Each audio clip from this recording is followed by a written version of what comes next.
Hey guys, welcome to the channel. Today I'm putting together a bit of a final thoughts video on Dungeons & Dragons Dark Alliance. I've never done this before, and I don't have a script for this either. I'm just kind of going to talk about some things as they come to me as I discuss the game. I do plan on keeping this short, so expect anywhere between 5 to 10 minutes.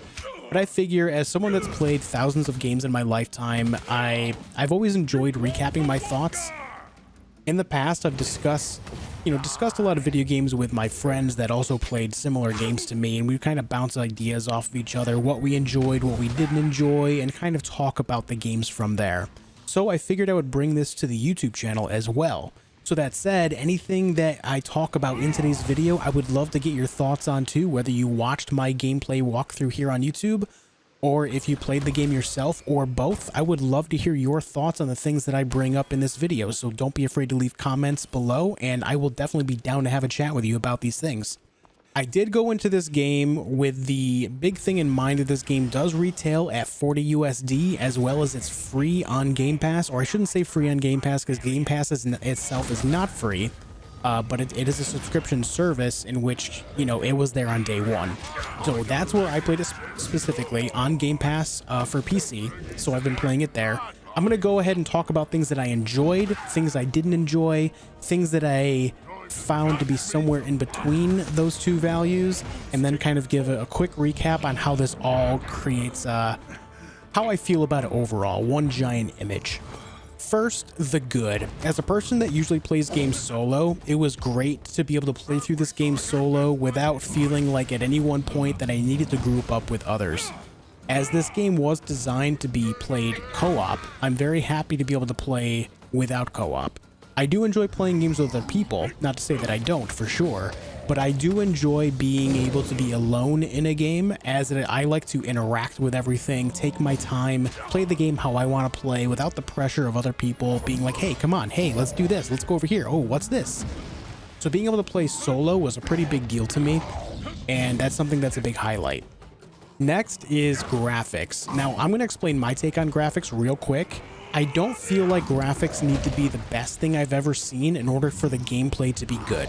Graphics do not define gameplay. Graphics only accent the gameplay.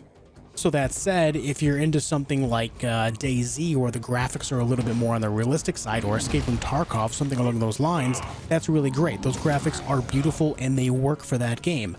But then you have games like, say, RuneScape, where they're not so good, but they work for the game because of how the game is built, right? Or games like Dead Cells, where it's, I believe, 32-bit. It might be higher, might be lower. Either way, a game that fits it like a Metroidvania game really well. And so graphics are not needed to being the best thing just because it's something that just came out. As long as it fits the narrative of the game well, then it makes me happy. So that said, this game does just that. The graphics fit the narrative very well. You can tell what everything is after you learn about it. And that's pretty much it. Everything looks like it's from the D&D universe, and I like that. Next up is music. The music in this game does a great job in making you feel like you're in a fantasy genre and that you are the hero. Good example is the cutscenes. The music accents those well, and then when you complete a level, the music that plays at the end, when it's telling you how much experience you gained and all that, it makes you feel like you completed something big, like you're the hero of this story, which is good. And to top all that good off, the atmosphere. The levels feel really great as far as what you see around you. You have the frozen wastelands, the distant mountain ranges, and the deep underground ruins filled with ancient architecture that really make you feel like you're in a D&D game. And all these things really kind of bring it all together, and I really enjoy that. All right, we're going to start talking about the bad, things I didn't enjoy in this game. I feel like the animations specifically for some of the enemies were weird. It's hard to tell what the results of some of their animations were going to be, whether they were attacks, if they were just moving, as well as hitboxes were extremely weird for a lot of boss types specifically, and I'll touch on that a little bit more in a few minutes. Enemies were flying in random directions. In my playthrough, I played as Wulfgar. So whenever I'm hitting these enemies with my Warhammer, instead of being staggered and knocked back or knocked down, these enemies were going left, right, even forward and through my character model, and that completely messed up my combos. We'll talk about that more again in a few minutes. This kind of goes along with animations. The lore built into this game is through collectibles. While I'm generally okay with this for a lot of games, I feel like this is pretty odd for something within the D&D universe. I understand this is more of an action-oriented game, but I still feel like a bit more could have been done to really make you feel like you're playing in a storied universe, you know, in the D&D fantasy realms. It just felt really weird to not be able to understand what I was looking at, or not so much looking at, but what I was interacting with as far as enemy types, the things they were talking about and all that, until I went back to the camp, opened up the journal, and then looked through the collectibles I happened to find.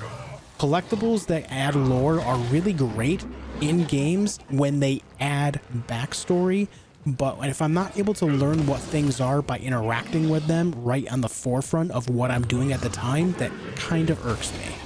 The last thing that I didn't really enjoy in this game was the overall level design. The levels just feel extremely linear.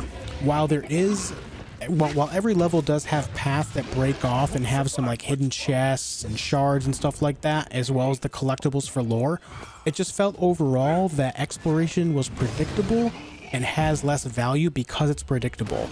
You can basically always find your way to the end of the level just by walking forward. That's all you had to do at any one point, just walk forward.